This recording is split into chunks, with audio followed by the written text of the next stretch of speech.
Welcome back to Maintenance Made on a Budget. Today we're going to clean the filters for the pool. And I just wanted to do a quick video to show that it's actually the most important thing to keep your pool clean.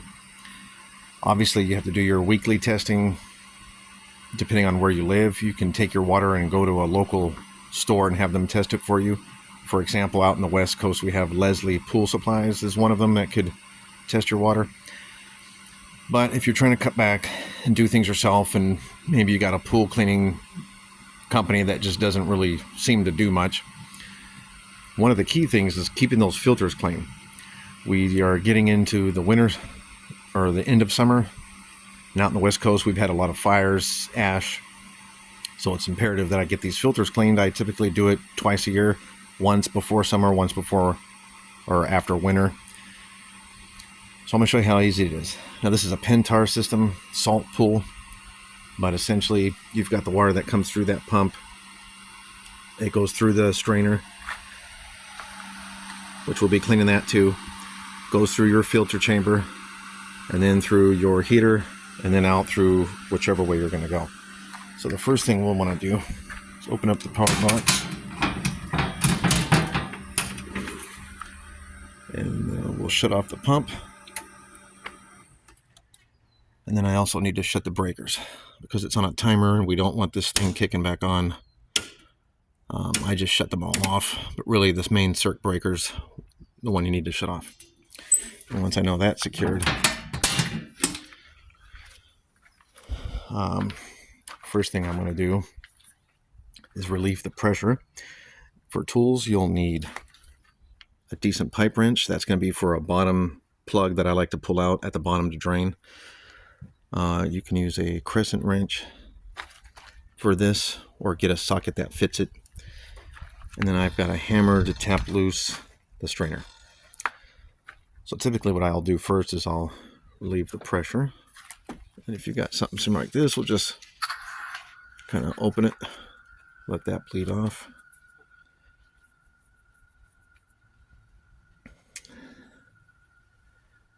All right. And then once we get that pressure relieved, I'm going to start loosening my clamp. And then after that, before I remove this, because it'll still have water trapped in there, there's a plug right there on the bottom. Let's see if I can get this. That's right there. And on the very bottom of that is a little piece that sticks out where you can put your pipe wrench. So I'm going to take that loose right now and start draining. So first thing I'm doing is, or the second thing I'm doing is getting the, and all I did was loosen that, right?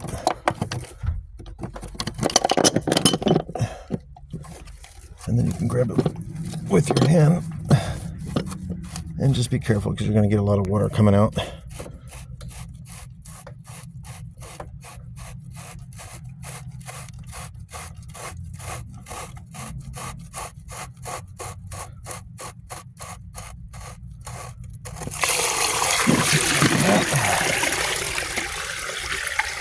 So let that drain.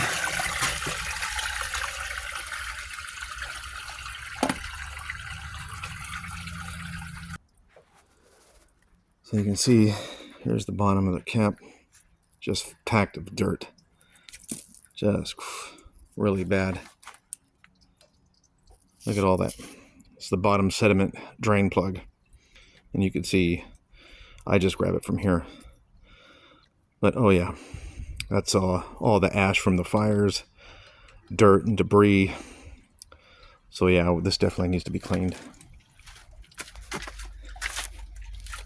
Okay, so now that it's done, next thing we'll do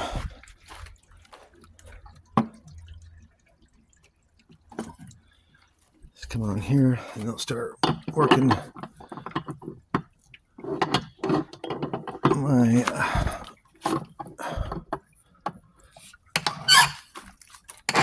I do it is I just go like that.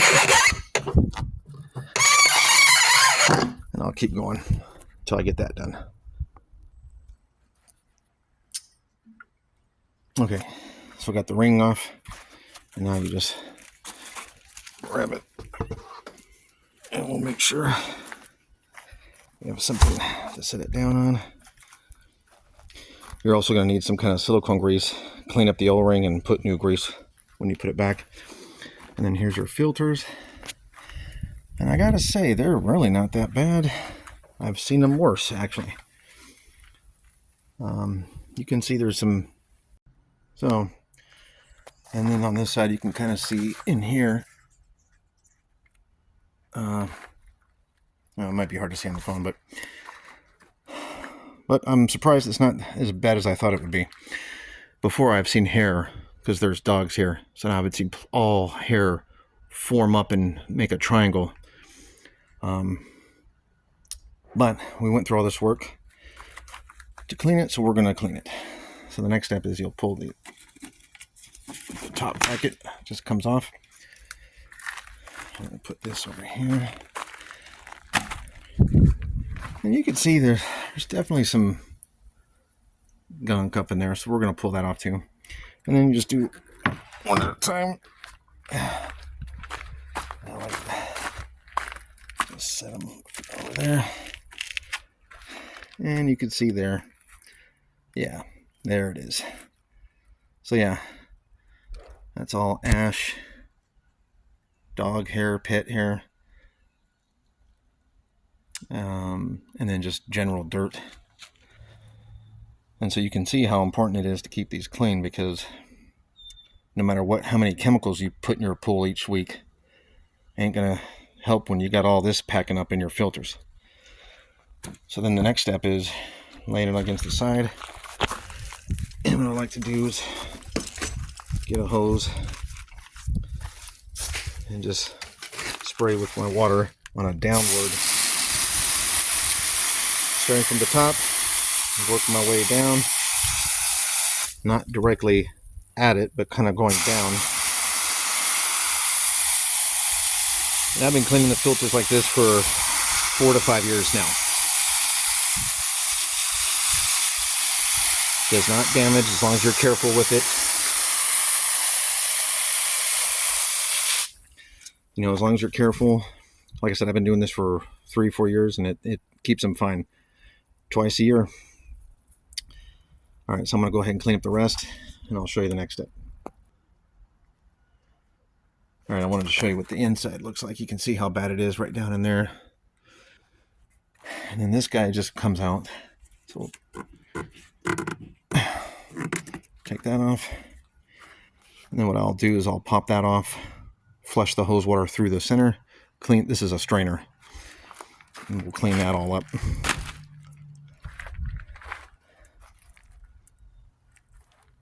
All right, so we'll get to cleaning the rest of these. All right, down to the last one here. Look at all that.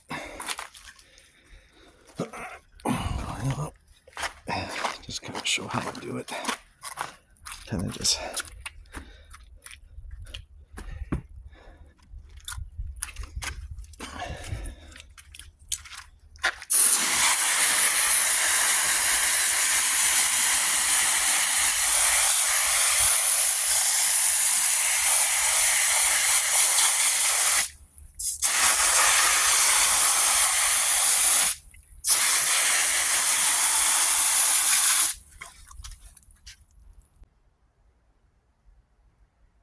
all right, nice and clean.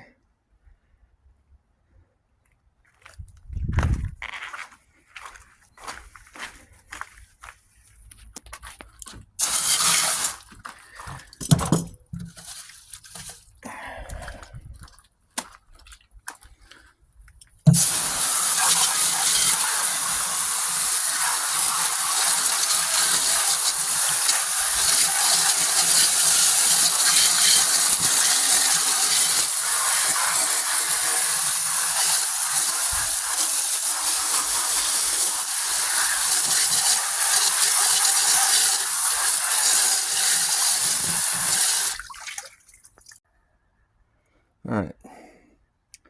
So got those in. And get the last one. Line it up.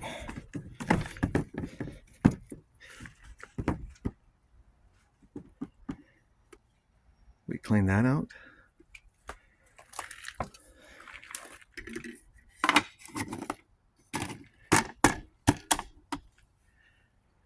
Okay. Now I'm going to put this back in. So one of the issues is to prevent that much buildup, you should be able to loosen this and drain that sediment maybe on a weekly basis, monthly basis, depending on your environment. So I don't have a new sediment drain, so I'm gonna have to put this back in for now, but definitely I need to get one replaced. But you saw all that sediment build up, and especially, like I said, if you're living in an area where it has a lot of ash, debris, leaves, pets, you're definitely going to want to get under there and loosen that up and let the sediment drain out routinely. It's just part of routine maintenance. But like I said, what I'm going to do is apply some silicone on this O-ring, and we'll get it back up on the bottom. All right, so I took a paper towel and just wiped around the O-ring, and I'm going to use some of this lube, or just silicone would work. It doesn't have to be specific Leslie brand. And yeah, just gonna, I got a cut there on the tube itself, so yeah, I'm gonna need 2 hands. Anyway, I'm gonna lube that up, and then we're gonna slide the top back on. All right, so I got that tightened up. Now for these, I wasn't able to record it because I only have 2 hands, but I had to take that all the way off and remove the bracket, the clamp, to get this to come off, and the same thing to put it back on. So you have this nut is like a little sleeve piece inside here. You have one washer here and another washer here and a spring. You can thread that all the way off, open the clamp and take it off, and it's a lot easier. And then when you put it back on, just align this stem, which goes through the whole center, align that up through your sleeve here to go all the way through, and then put your nut and spring assembly on. All right, next step is that we're going to go ahead and clean that strainer while we have all the water drained out. And to do that, you just pretty easy.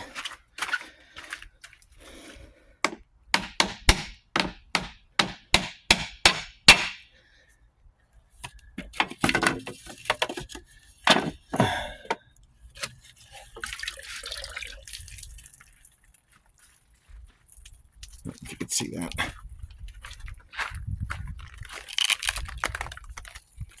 Let's go ahead and clean that up. Oh yeah. Now that is what you deal with when you have pets.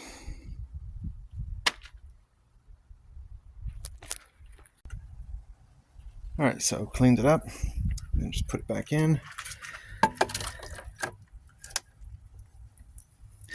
And then before I put the top on, I'm going to actually fill some water up in here, but then you'll just put it on and tighten it back up according to the directions. But since the whole chamber is down or empty, I'm going to fill it back up right now. Okay, so I'm just kind of filling up the pump, the housing, the suction. Obviously, I'm only going to get so far. But what I want to attempt to do is fill up the housing here of the pump itself. And then when I go to turn this back on, which we're going to do next, you're going to manually start it from the pump itself. It'll kick on. It'll probably shut off due to loss of pressure because this whole chamber is empty. But I'll do it again. Usually by the second attempt, it stays on. But this just kind of helps with that process. So I'll fill it up as much as I can.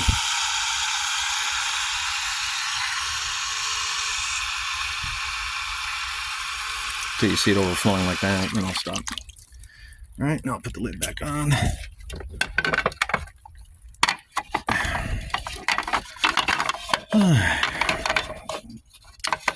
no assistant today, so doing everything with two hands. Okay. There we go. There it is. And then we'll tappity tap that tight with the hammer.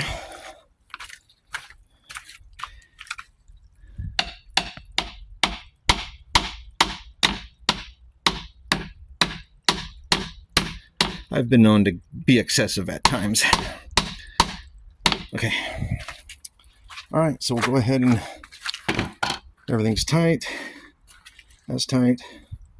Now we'll go ahead and turn the breakers back on.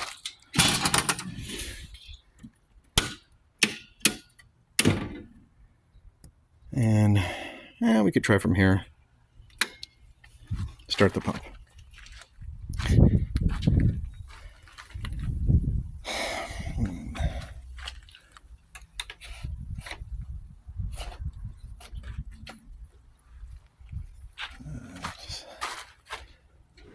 There we go. Oops, I just shut it off. Try it again. There we go. All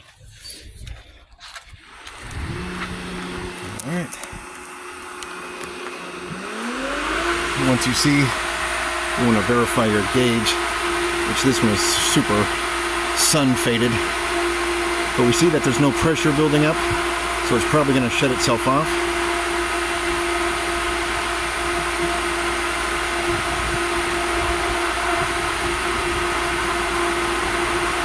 Let's see, maybe not.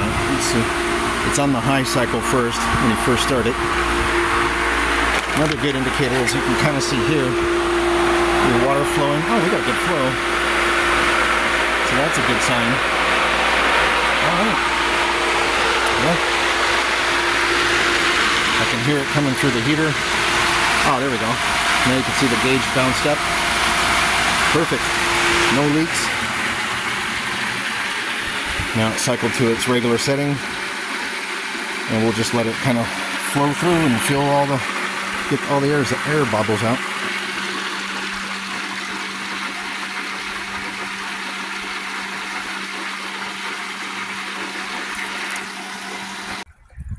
And there you have it, guys. Pump is back online and running good. Now we got to get through here and clean the bottom and get some leaves out. But that's it. If you keep those filters clean, you are almost 99% sure that your pump will stay running, your pool will stay clean. Again, depending on your area, where I'm at, as you can see, the pet hair. And then, of course, West Coast smoke from fires and all the ash and all that good stuff you can see. So I routinely usually clean it in the summer and in the winter, but sometimes during a fire season we'll clean it another time. But doing that, and then just simply testing your water at the local test center, if you have one, if you're lucky to have one, you can just simply treat it with salt, uric acid, and maybe every now and then something to clean up some algae, but really that's it. So if you're able to do these kinds of things yourself, maybe you can stop paying that pool person that doesn't do half the job. And this total job took about maybe 20 minutes, maybe 30 minutes max if you're taking your time. As those filters, next time I'm probably just going to go ahead and replace them because I don't know how old they are. I've had them for 4 years now, and they're fine. Never had an issue with the pool water, not once. So anyway, hope this video helped you guys clean your own filters. As always, look to your own specifications and guidelines on what you should be doing. This video is only intended to show you that you can do it yourself and save money on monthly expenses. If you like this video, please hit the like button and subscribe to my channel. We'll see you next time.